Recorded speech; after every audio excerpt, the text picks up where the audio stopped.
मित्रांनो, मागील भागात आपण पाहिलं अजय, आदेश आणि लाबेश हायवे नंबर 13 वर अडकले होते. आणि आता पुढे काय होतं ते पाहूया. आदेश आणि लाबेश मागच्या सीटवर बसले. अजय गाडी पळवत होता. आपण आता कंप्लीट ट्रॅप झालोय, इथून आता सुटका नाही दिसत, आदेश थरथरत बोलत होता. लाबेशनं त्याच्या खांद्यावर हात ठेवला. देवा, वाचव रे या सगळ्यातून, हे बोलून त्यांनी पुढे पाहिलं आणि त्या तिघांच्या अंगावर काटाच आला. पुढे थोड्या अंतरावर तीच आयटेन आणि तोच माणूस हात दाखवत गाडी थांबायला सांगत होता. पण अजयनं गाडी थांबवली नाही. गाडी त्याला क्रॉस झाली. तिघांनी सुटकेचा निश्वास टाकला. पण पुढच्या क्षणाला त्यांना अजून एक धक्का बसला. तो माणूस गाडीच्या मागे वेगानं पळत येत होता. ऐक रे मित्रा, लिफ्ट देणारे पुढूनपर्यंत, असं काहीसं ओरडत तो गाडीच्या मागे धावत होता. हळूहळू त्याच्यातलं आणि गाडीमधलं अंतर कमी होऊ लागलं. गाडी 160 किलोमीटर वेगानं धावत होती. तरीही तो माणूस जवळ येत होता. क्षणातच तो आदेशच्या बाजूच्या खिडकीजवळ आला. थांबव रे गाडी, सोडतो गाडी पुढे, ही ही ही असं म्हणत तो हातानं गाडीवर जोरात प्रहार करू लागला. त्याचं भयानक हसणं ऐकून लाबेश आणि आदेश भीतीनं किंचाळत होते. अजय ही थरथरत गाडी पळवत होता. अरे, मला नाही तर निदान माझ्या बायकोला तरी सोडा, घेऊन चला पुढे, असं म्हणत त्याच्या चेहऱ्यावरचे हावभाव बदलले. आता तो रागानं पेटला होता. शिव्या देऊ लागला. काही क्षणातच त्याचा वेग कमी होऊ लागला. तो मागे पडत गेला आणि हळूहळू पूर्णपणे दिसेनासा झाला. तिघांच्या हृदयाची धडधड कमी होतच होती. तेवढ्यात अचानक FM रेडिओ फुल व्हॉल्यूममध्ये एकदम सुरू झाला. तिघेही दचकले, कानठाड्या बसल्या. अजयने लगेच आवाज कमी केला. FM वर एक बाई बातम्या देत होती.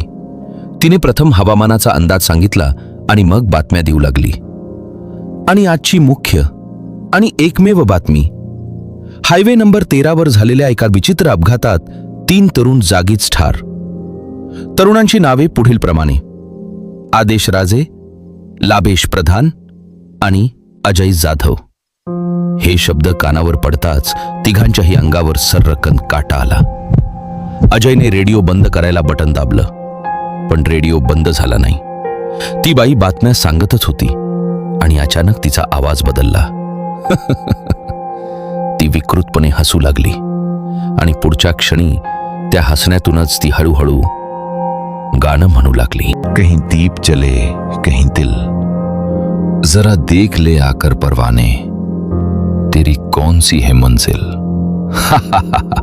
कुठेही परा, तुम्ही आज मरणार, ती रागाने ओरडत होती. आता मात्र अजयने डाव्या हाताने सगळी ताकद लावून रेडिओ ओढून बाहेर काढला आणि खिडकीतून फेकून दिला. या हायवेवरून आपण जिवंत जाऊ अशी आशा आता तिघांनाही उरली नव्हती. आणि तेवढ्यात समोर त्यांना आशेचा एक किरण दिसला. पुढे पोलीस चेक नाका दिसत होता. बाजूला एक टेंट उभा होता.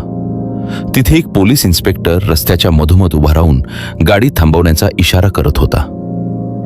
थांबू नको गाडी अजय, लाबेश घाबरत म्हणाला. अरे, हा पोलीस दिसतोय, थांबावीच लागेल, अजय म्हणाला. आदेश रडत म्हणाला, अरे नको थांबू, मरू आपण सगळे.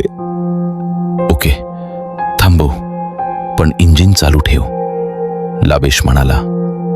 अजयने गाडी हळू केली. तो पोलीस आता फक्त 5 फूट अंतरावर उभा होता. काय रे, इतक्या रात्री इथं काय करताय? तुम्हाला माहित नाही का या रोडबद्दल? इथं संध्याकाळनंतर येण्यावर बंदी आहे. हे वाक्य ऐकताच तिघांची खात्री पटली.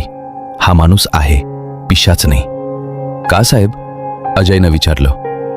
अरे बाबा, इथं खूप विचित्र गोष्टी घडल्यात लोकांबरोबर, पोलीस म्हणाला.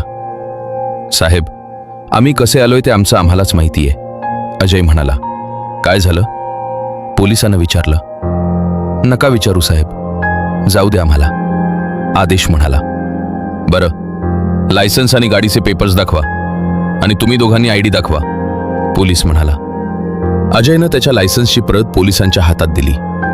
त्यानं ते पाहून अजयला परत दिलं. ठीक आहे, जाऊ शकता तुम्ही, पोलीस म्हणाला आणि रस्त्याच्या बाजूला असलेल्या त्याच्या लाकडी खुर्चीवर जाऊन बसला. पोलिसांचे हे शब्द ऐकून तिघांचा विश्वास बसला. हा खरोखर माणूसच आहे, कारण जर हा पिशाच असता तर इतक्या सहज जा म्हणून सांगितलं नसतं. इथून निघायला आता हा माणूसच मदत करू शकेल, अजय म्हणाला. साहेब, आम्हाला इथून निघायचंय, असं म्हणत लाबेश गाडीतून उतरला आणि त्या हवालदारासमोर उभा राहून बोलू लागला. पण हवालदार तंबाखू मळण्यात व्यस्त होता. साहेब, मी तुमच्याशी बोलतोय, लाबेश थोड्या मोठ्यानं म्हणाला.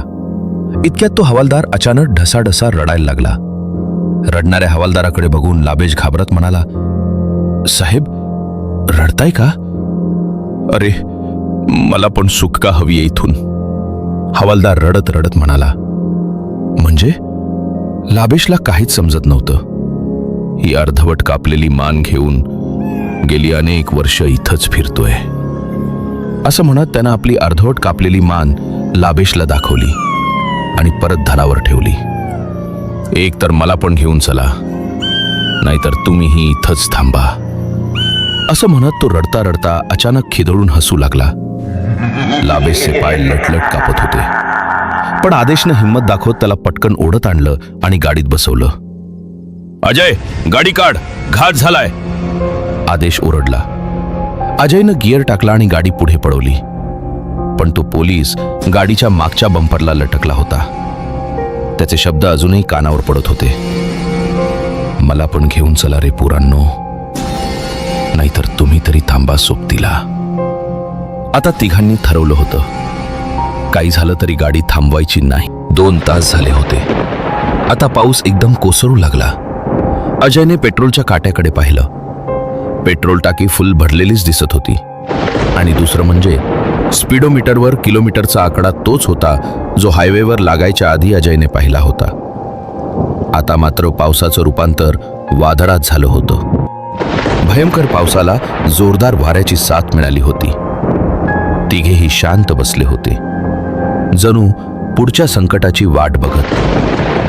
अरे, हे तर तेच हॉटेल आहे जिथं आपण जेवायला थांबलो होतो, अजयचा आवाज ऐकून लाबेशनं खिडकीतून बाहेर पाहिलं. हो रे, पण बाहेर ते लोक कोण आहेत? आदेश घाबरत म्हणाला. त्या लोकांमध्ये आता सगळे सामील होते. तो सायकलवाला म्हातारा, तो हॉटेलवाला बुटका म्हातारा, आय 10 वाला तो माणूस, तो हवालदार आणि अजून 15 ते 20 पांढऱ्या कपड्यातील बायका, रडणाऱ्या, किंचाळणाऱ्या. ते सगळे जण लांबून येणाऱ्या त्यांच्या गाडीकडे एकटक पाहत उभे होते, जणू काही त्यांचीच वाट बघत होते. जशी गाडी जवळ आली तसे ते सगळे विक्षिप्तपणे किंचाळू लागले, हसू लागले. अजयने तो एरिया क्रॉस केला आणि साईड मिररमधून मागे पाहिलं तर तिथे पुन्हा काहीच नव्हतं. पण क्षणभरातच ती सगळी पिशाचं गाडीच्या मागे पळताना दिसू लागली. त्या रडणाऱ्या, किंचाळणाऱ्या बायका गाडीच्या टपावर चढल्या. गाडीच्या खिडक्यांच्या काचा आपोआप फुटल्या. त्या पिशाचांनी आदेश आणि लाबेशला ओढून बाहेर काढायचा प्रयत्न सुरू केला. एकदम त्यांचा जोर वाढला होता. अजय अंग वाचवत गाडी पळवत होता. एक क्षण तिघांनाही वाटलं आता मृत्यू अटळ आहे. आणि अचानक त्या गाडीवर चढलेल्या बायका एक एक करून गाडीच्या बाजूला फेकल्या जाऊ लागल्या. मागून येणाऱ्या पिशाचांचा वेग कमी होत होता. गाडी आणि त्यांच्यातलं अंतर वाढत होतं. गाडी एकदम वेगाने पुढे पळू लागली. पुढे एक मोठं वळण दिसत होतं. त्या वळणावर आल्यावर समोर गर्द झाडी सुरू झाली. रस्ता एकदम निमुळता झाला. इतका वेळ त्या हायवेवर एकही झाड दिसलं नव्हतं आणि काही क्षणातच समोर उगवता सूर्य दिसू लागला. त्या हायवेची हद्द संपली होती. तिघांनी मागे वळून पाहिलं, पण मागे घनदाट जंगल होतं. तिथे हायवेचा कुठेच लवलेश नव्हता. लाबेशने घड्याळाकडे पाहिलं. पहाटेचे 5:30 वाजले होते. मोबाईलला रेंज आली होती. आता तो निमुळता रस्ता एका मोठ्या हायवेकडे जात होता. समोर गाड्यांची ये जा सुरू असलेला हायवे दिसत होता. ते दृश्य पाहताच तिघांनी गाडी बाजूला घेतली आणि तिघेही रडू लागले. पण ते अश्रू भीतीचे नव्हते, ते आनंदाचे होते. मृत्यूला चकवा देऊन ते वाचले होते. अचानक एका भयंकर हॉर्नच्या आवाजाने लाबेश दचकून जागा झाला. शेजारी आदेश झोपलेला होता आणि बाजूला अजय. ते तिघं हायवेच्या कडेला असलेल्या एका टपरीजवळच्या बाकावर बसलेले होते.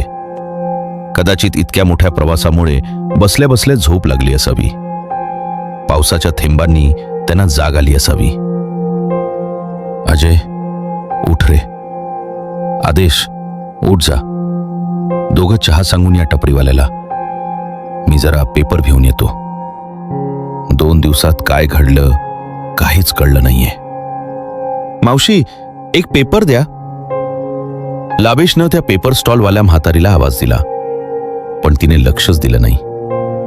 जाऊ दे, मीच घेतो, असं म्हणत लाबेशनं पेपर उचलला आणि त्याची नजर पहिल्याच हेडलाईनवर खेळली. 3 तरुण कार अपघातात ठार. खाली छापलेले फोटो. आदेश, लाबेश आणि अजय. क्षणभर त्याचा विश्वासच बसला नाही. समोरून येणाऱ्या अजय आणि आदेशलाही सत्याची जाणीव झाली होती. अरे, पण आपण त्या हायवेवरून सही सलामत बाहेर आलो होतो ना, मग हे कधी झालं? मला काहीच आठवत नाही, अजय गोंधळून म्हणाला. इतक्यात आदेशची नजर समोर उभ्या असलेल्या त्यांच्या गाडीवर पडली. अरे ठीक आहे, आपण अपघातात मेलोय असं असेल, पण मग आपली गाडी अशी कशी? एक ओरखडाही नाही. आदेश ओरडला. लाबेश आणि अजयही गोंधळले होते. मग ही बातमी? तेवढ्यात त्या पेपरवाल्या म्हातारीनं लाबेशकडे पाहिलं आणि विकृत हास्य केलं. ती हळू आवाजात म्हणाली, हायवे 13 अजून संपलेला नाहीये बारांनो. लाबेशनं घड्याळाकडे पाहिलं. त्यात पुन्हा 1 वाजला होता आणि दूर कुठेतरी पुन्हा एकदा त्या हायवेवरून येणाऱ्या वाऱ्यासोबत तीच ओळ ऐकू आली. कहीं दीप जले, कहीं दिल.